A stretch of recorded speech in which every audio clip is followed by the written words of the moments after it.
for the players.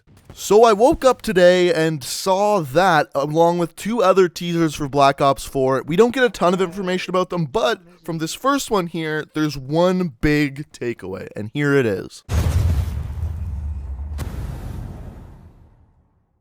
For the players. And that would be PlayStation Exclusivity. It's pretty obvious right at the end of that little teaser. They just show the logo for Black Ops 4, and then it's basically a PlayStation ad coming up after that. Now, as you guys know, for the past while, PlayStation has exclusivity to DLC. Not to the game itself, but rather DLC. So what happens is the PlayStation players get their DLC, and sometimes even updates a month earlier than Xbox and PC. Now, before you go pull out your pitchforks and torches, just give me a second to explain why I bring this up. First of all, it's not guaranteed that there's going to be exclusivity. They may just have some sort of deal to promote PlayStation with Black Ops 4, but if I was a betting man, and I am, I would bet that the exclusivity is coming for PS4. Now, if you ask me, this is a terrible thing for a couple of reasons. First of all, it's extremely anti-consumer. Basically, what this does is completely divides the community. It makes PlayStation players, Xbox players, and then PC players all separate,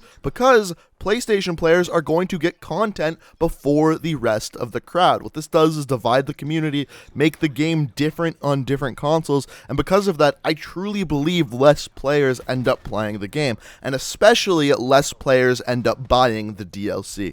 Now, I don't know how much money PlayStation is giving Call of Duty, because if you didn't know, the way this happens is that basically Call of Duty develops the game, PlayStation sees it, or Xbox in another case, throws a huge lump sum of money at Call of Duty or Activision, and then they say, okay, you can have the exclusivity for a month. But the thing is with that is it's kind of a scapegoat. It's a way for Call of Duty to make money before the game even comes out. And I really do believe if they didn't do that, if they really just believed in their game, it would make a lot more money with DLC coming out at the same time for every single console. There's still a chance of it happening, but you never know. The other thing I just wanted to point out is the slogan they throw in there at the very end. For the players.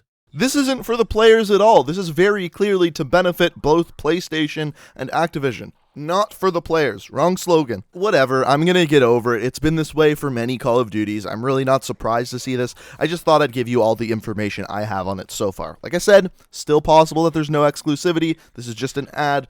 But as of right now, like I said, if I was betting, I would bet on PlayStation having the exclusivity. Now, for the rest of the video, we actually got two other teasers out for Black Ops 4, where we're actually able to see some things and make some inferences based off of them. Basically, two teasers came out, first of all, on the UK Call of Duty account, and then on the German Call of Duty account. And I'm guessing that we're going to get more of these on the various countries' Call of Duty accounts coming out all the way up into the reveal on the 17th. If you didn't already know, I'm actually going to be going down to LA and checking out the reveal, whatever they have to offer at that point. So make sure you stay subscribed to the channel. I'm going to be bringing you a ton of Black Ops 4 updates. But while we're here, let's talk about these teasers and what we can see in them. So the first one here is from the UK account, and it's blowing up here, and you really can't see much. It's super grainy. So what I'm actually going to do is shrink down the size. It makes it less pixelated and way easier to see what's actually going on here. So to break it down the easiest way possible, we really don't see much here. The first thing we see is a guy actually reloading a pistol. This is by far the grainiest out of all three scenes.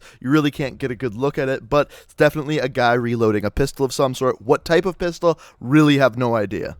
So the next one here, we got a man pulling back a bolt on the sniper rifle. Now, there is some debate going around what sniper rifle this is. I've heard some people say it's the XPR-50. To me, it actually looks like the SVG, the sniper from Black Ops 3. But really, once again, it's super grainy, super hard to tell what this actually looks like.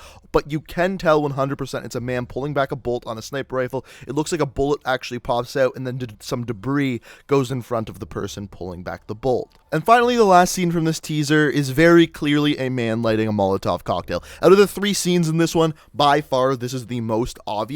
And basically he just lights it, and then that's the end of the teaser. But this is where the German teaser comes in. So this one's actually even more grainy than the previous one. It's actually also a little bit shorter. So let's again shrink it down and have another look at this one. So like I said, this part is way more grainy, way more hard to understand than the UK trailer, but what I got out of this one is the first part was kind of a building collapsing or blowing up, and then you see the explosion at the end there. Whether that's the explosion from the Molotov cocktail or another explosion altogether. It's impossible to differentiate, but it definitely looks like some sort of building, I don't know what type of building, exploding, which is odd because we kind of heard that there was going to be no campaign in the game, and what kind of multiplayer has exploding buildings? Maybe it's a trailer for zombies? I don't know, but as of right now, this is probably the most confusing part to me. Also, if you pause the video right after the explosion, I thought I saw a silhouette of a person, but when I took a second look at it, it actually looks like a silhouette of a duck, which I have no idea how at all that would have to do with Call of Duty, but I don't know, if you ask me, that really looks like the silhouette of a duck. And the final thing we get in this trailer here is this, right here. And this is the most confusing thing out of anything we've seen in any of the trailers so far, because I can't really make out what it is. I don't know if it's a silhouette. At first I kind of thought it looked like a teddy bear, but then threw that out the window. The thing I decided on, however, what I really think this looks like the most is Firebreak's helmet. So Firebreak was a specialist character back in Black Ops 3. It doesn't look identical to that. It's really hard to make out what this is, but my best guess is Firebreak's helmet because I really have no other ideas. And maybe this is trying to show us that it's a specialist character, maybe it's something else altogether. If you have any other ideas what this is, let me know what you think down in the comments below. I'm really curious, if you saw anything at all in these teasers that I missed, I saw poorly, let me know what you think down in the comments. And also, let me know what you think about the PS4 exclusivity. Hopefully, you don't hate on the video too much because of it. Don't hate the messenger, hate what it is, that kind of thing. So if you did enjoy the video, I would really appreciate it if you could hit that like button. And like I said, be sure to hit that subscribe button to stay up to date on all of this awesome Black Ops 4 news and content coming out in the next little while over the Black Ops 4 reveal. Like I said, hope you enjoyed. Thank you so much for watching. And until next time, guys, peace out.